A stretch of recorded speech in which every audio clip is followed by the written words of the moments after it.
Hi there, everyone. Welcome to The Daily Gardener. I'm your host, Jennifer Ebling. It's May 21st. Is your rhubarb bolting already? When your rhubarb seems to be bolting too early, ask yourself these questions. Is your rhubarb an heirloom variety or a new variety? Older varieties tend to bolt sooner. Is your rhubarb very established? The older your rhubarb, the quicker it bolts. So if you divide your rhubarb, it will revitalize your plant and will stop that flowering early. Has it been super cold, hot, or is your rhubarb otherwise stressed? That can cause rhubarb to bolt as well. And don't forget to make sure to mulch around your rhubarb to keep it cool as a cucumber. Unlike other bolting edibles, bolting does not affect the taste of rhubarb stems, so you can chillax about that. Now, for what to do with that rhubarb flower?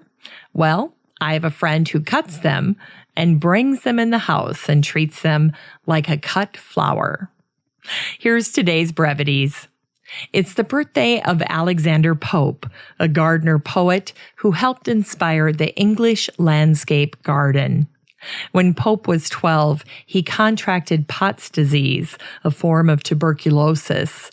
The illness impacted his spine. He was a hunchback, and he was only 4.5 feet tall. He had a passion for gardens and garden design. Little details from Pope's garden plans show his regard for ancient Rome as he incorporated both a vineyard and a kitchen garden. Pope's Palladian villa and garden were separated by a road.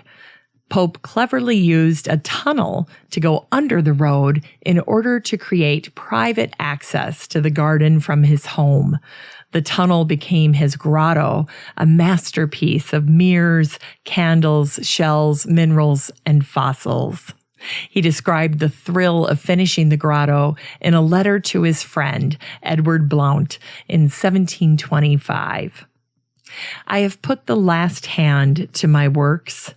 When you shut the doors of this grotto, it becomes on the instant, from a luminous room, a camera obscura, on the walls of which all the objects of the river, hills, woods, and boats are forming a moving picture.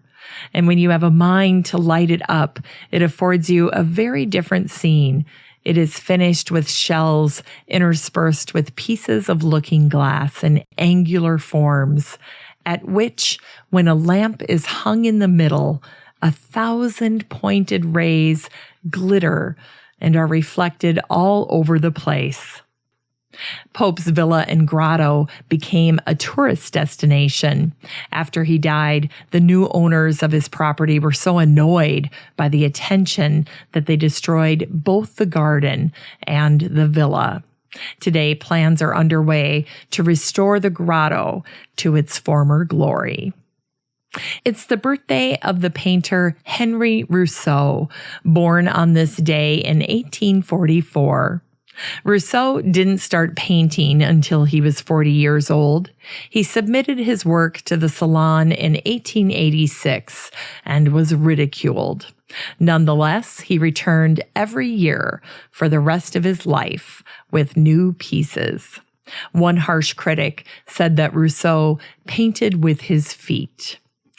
Rousseau became famous for his jungle paintings. Although he had never been to the jungle, he had been to the botanical garden at Paris. The place was his muse. Rousseau said, "When I step into the hothouses and see the plants from exotic lands, it seems to me that I am in a dream." For today's Unearthed Words, here's a poem by Alexander Pope on his grotto at Twickenham. Thou who shalt stop where the Thames' translucent wave shines a broad mirror through the shadowy cave, where ling'ring drops from mineral roofs distill, and pointed crystals break the sparkling rill. Unpolished gems no ray on pride bestow, and latent metals innocently glow. Approach great nature studiously, behold, and I the mine without a wish for gold. Approach, but awful, lo the Egerian Grot, where nobly-pensive St. John sate and thought, where British sighs from dying Wyndham stole, and the bright light was shot through Marchmont's soul. Let such only tread this sacred floor, who dare to love their country and be poor.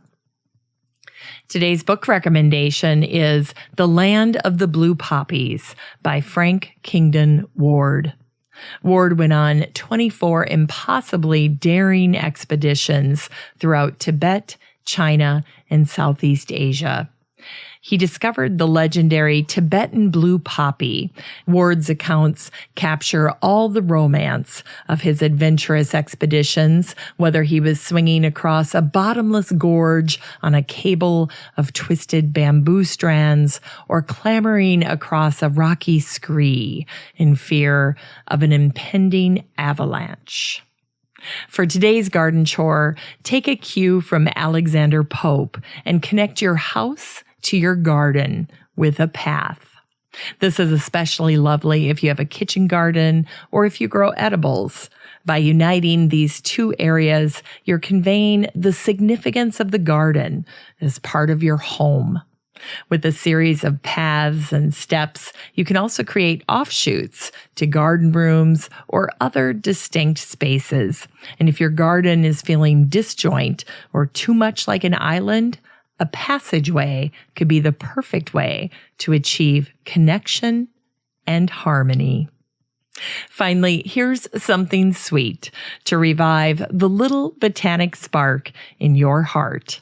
It's the birthday of Richard Walter Pohl, born today in 1916. Pohl was an expert on the grasses of temperate and tropical America. He was an avid gardener, growing fruits, vegetables, and ornamentals at his home garden. One of the most impactful experiences in Pohl's career was the chance to teach an agristology course in Costa Rica. He lost his heart to the plants and people there. He made over 20 expeditions to Costa Rica, Central and South America after 1966. He botanized in the region, collecting bamboos, grasses, and amassing over 15,000 plants in his lifetime. When Pohl died in 1993, one of his former graduate students observed something uncanny. All the Costa Rican bamboo that Pohl had brought to the university greenhouse was in bloom. The bamboo had grown for years without ever flowering, and like Pohl, they had reached the end of their life cycle. Once bamboo flowers, it dies. Thanks for listening to The Daily Gardener, and remember, for a happy, healthy life, garden every day.